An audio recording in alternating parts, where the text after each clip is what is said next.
Hey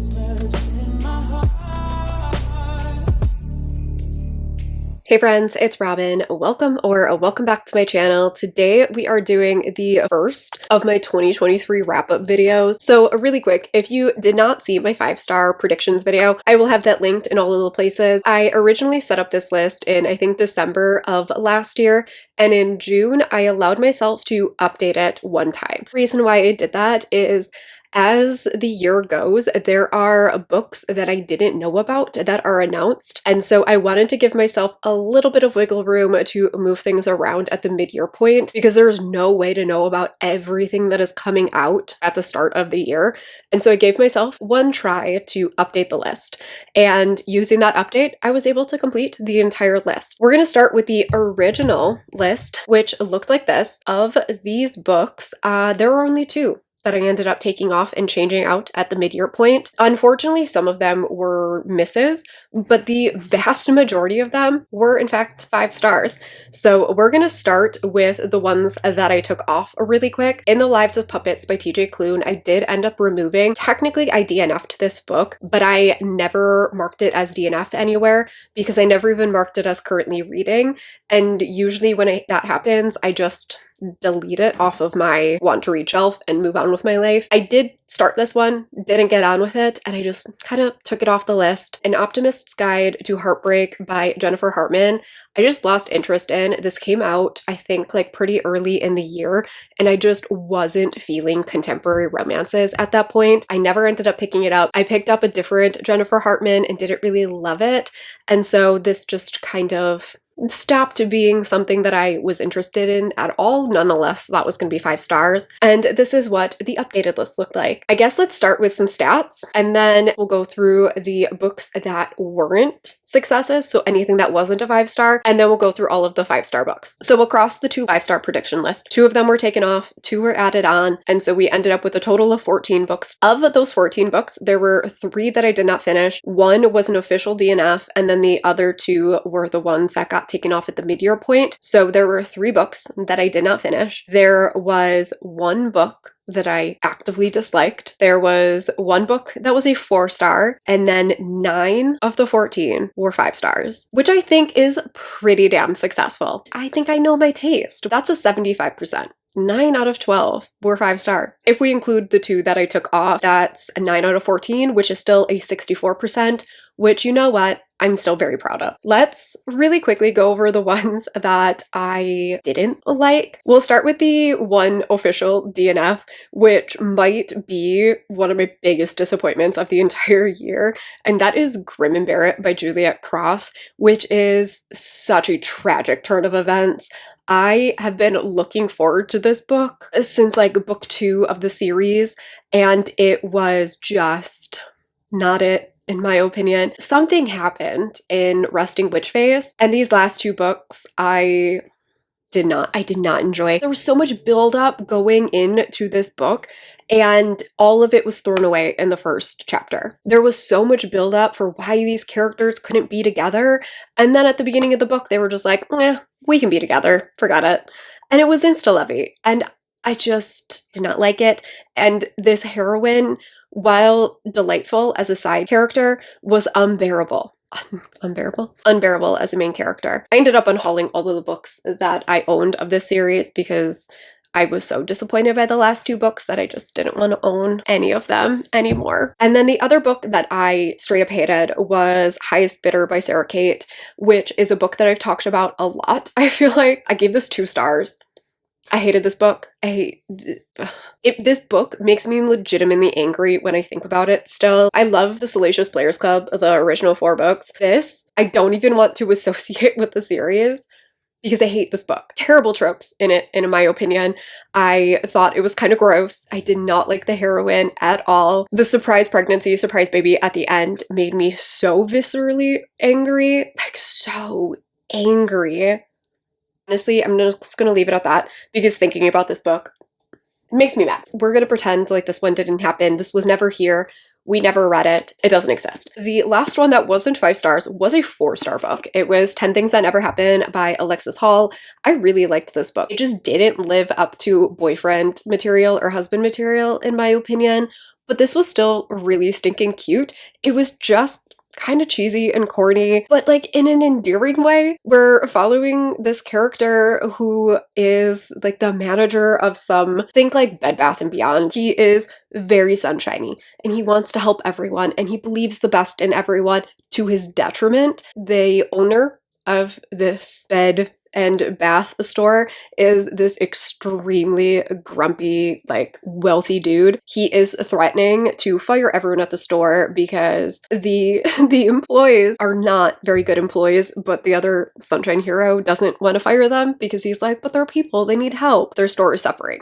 And so he ends up having to travel to London to meet with the owner, and the two of them end up getting in this big fight, and our sunshine hero hits his head. When he is at the hospital, the grumpy guy like asks how he is, and he makes a joke about how he doesn't know him because why is he pretending like he cares? The grumpy character immediately thinks he has amnesia. The other guy goes along with it because he was supposed to be fired.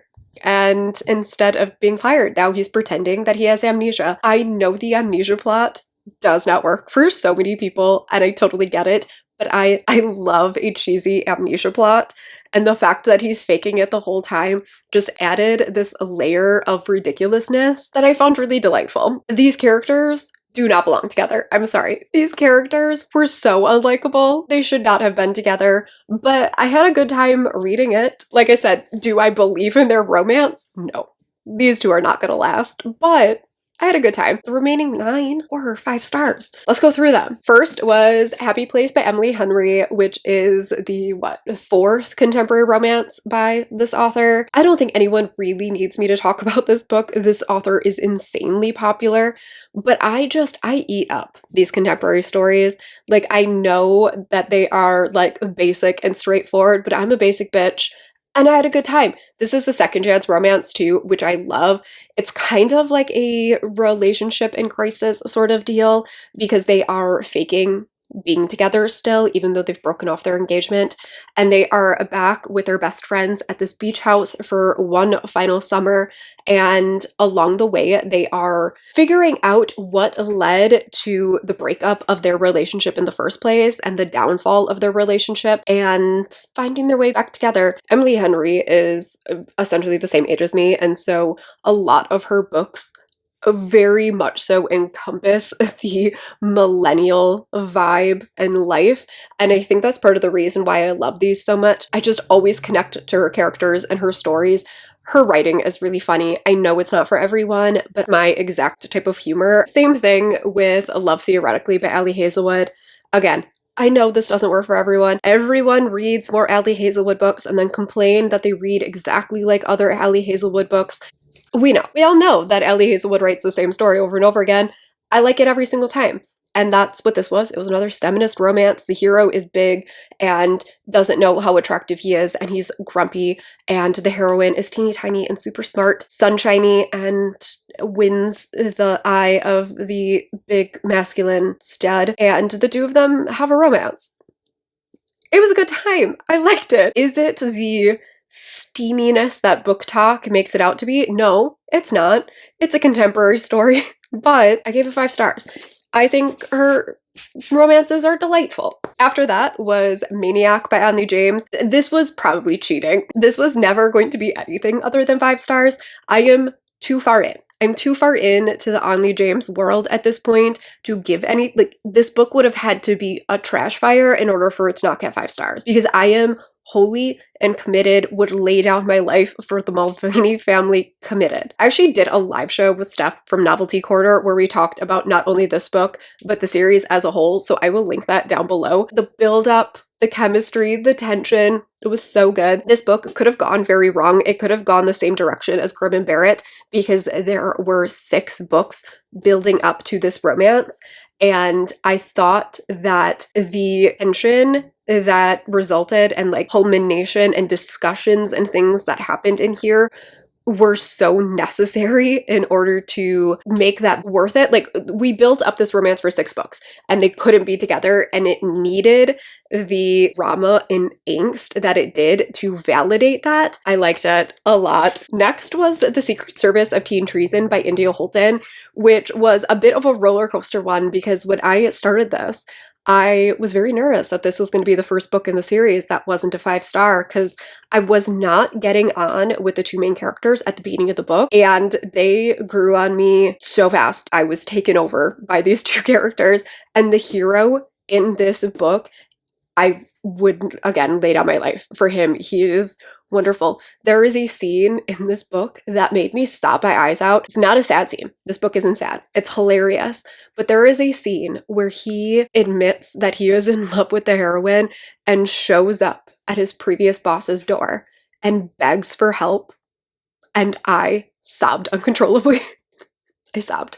The hero is A-spec as well. And so watching him be wholly undone and brought to his knees when Alice was taken from him undid me. Next was Something Wild and Wonderful by Anita Kelly. This book is criminally underread.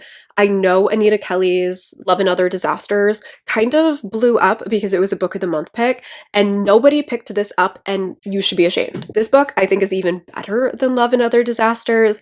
These two are an adorable hot mess of a group. We are following these two very, very different characters who are hiking the Pacific Northwest Trail for two very different reasons, and they keep running into each other. They have that sort of like kismet sort of meet cute thing happening where they keep going their separate ways and finding each other again. And along the way, they end up hiking together. It brings them very, very close, and they start forming this romance. And it was really fantastic. One of the heroes is trying to process a lot of things and is unsure if a relationship is the right thing for him right now. The other guy desperately wants to settle down. You get a little guest appearance of the main characters from the first book. I think Anita Kelly's next book takes place in the same world, and I think that's the last one in this world, and I can't wait for it. Next was Queen of Thieves and Chaos by K.A. Tucker.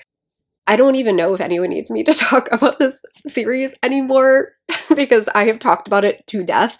Heather from Hio Booktubes recently did a video where she read a bunch of people's recommendations and everyone had to guess the recommendations, and I don't think I've seen a single person get my book wrong, because I feel like I harp on this series as often as I can. This third book was fantastic. I loved where it went. I loved the addition of the new characters. We not only got new characters, but we got more from some other characters that we've met. Jarek is one of my new favorite characters of this series. The world has kind of blown up. We get like the first big confrontation. The heroine's character has really grown. I think there's only one more book left in this series, and I am both insanely excited and so sad to see the series end, and I stand by the fact that it is one of my favorite fantasy romances. Next one, the last one I have physically, is The 7-Year Slip by Ashley Poston. Again, this is another one that I've talked about a whole ton. I've recommended it to quite a few people, but I just think that Ashley Poston is doing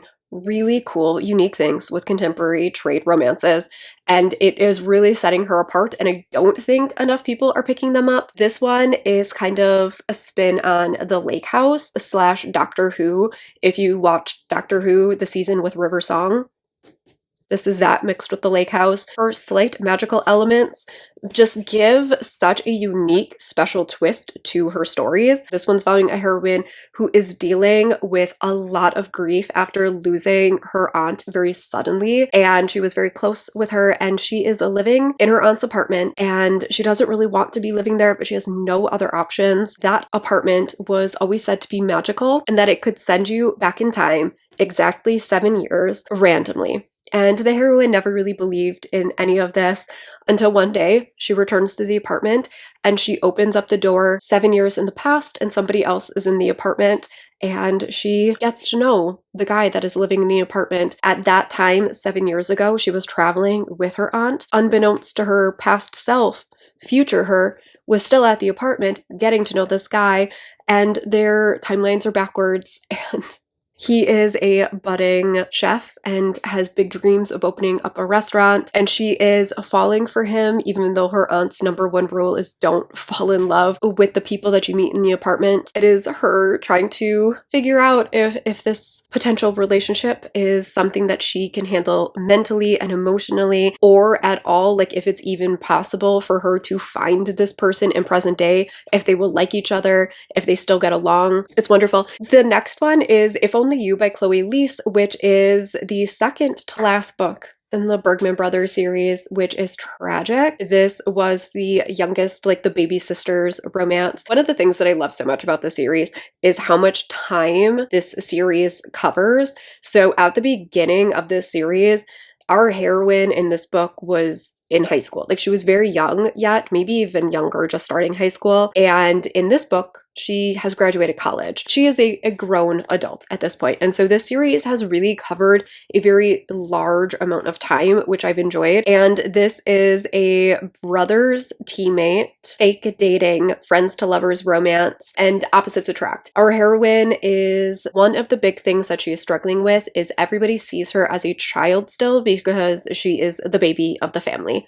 And so they all still treat her as the baby of the family, even though she is a grown woman at this point, and she needs to dirty up her image a little bit so that people will take her serious as an adult. The teammate is a hot mess, on the other hand, and needs somebody to help clean up his image so that he doesn't lose all of his sponsorships.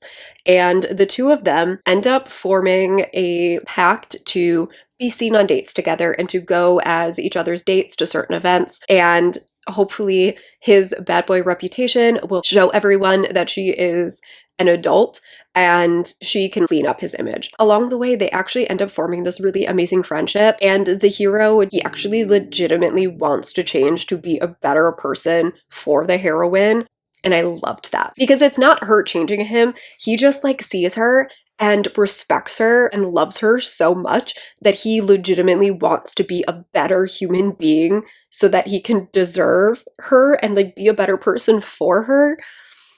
He's definitely like a worshiping hero. I loved the neurodivergent rep in here, and I loved the discussions that she had with her family over respecting her as an adult. And I just think it was done very, very well. Plus the Bergman family is everything. And then the final book on this list was Seductions of a Psychopomp by Elsie Winters, which was one of the books that was added in at the midway point. And this was such an easy 5-star book. I'm obsessed with this series. This is another criminally underrated series. If you have not picked up the Boundland series and you are a fantasy romance fan, please pick this up. It is really low angst. It is these 3 roommates getting their romances. This final book was Grimm's romance, and Elsie joked quite a bit about how everybody was feral for this last book, even though this hero says like 4 words throughout the first 2 books, and all of us were like foaming out the mouth for this last book anyways. His character is essentially a Grim Reaper, and because of that, he's a very quiet person. He is a very stoic, soft-spoken person because he is having to carry these really big events and emotions as he is like taking people into the afterlife. He ends up being summoned to his grandmother's house, and she's like, you need to marry this fae woman. They have the ability where their partner becomes immortal because they themselves are immortal, and this fae woman is dying, but he goes to the fae realm and he marries her and then steals her from their wedding because she desperately wants to escape. It is the 2 of them hiding out at one of his family's castle things, getting to know each other. This book has very little plot. It is all about the characters and them getting to know each other and fall in love, and it was precious. Sorry if that was a very weird jump. My phone died and is actually about to die again, so we are going to quickly wrap this up. Let me know how your reading year has gone. If you had some 5-star predictions, were you right? Were you wrong? Let me know if you've read any of these, if you also gave them a 5 stars. Thank you all so much for watching. I will see you all in my next video. Bye.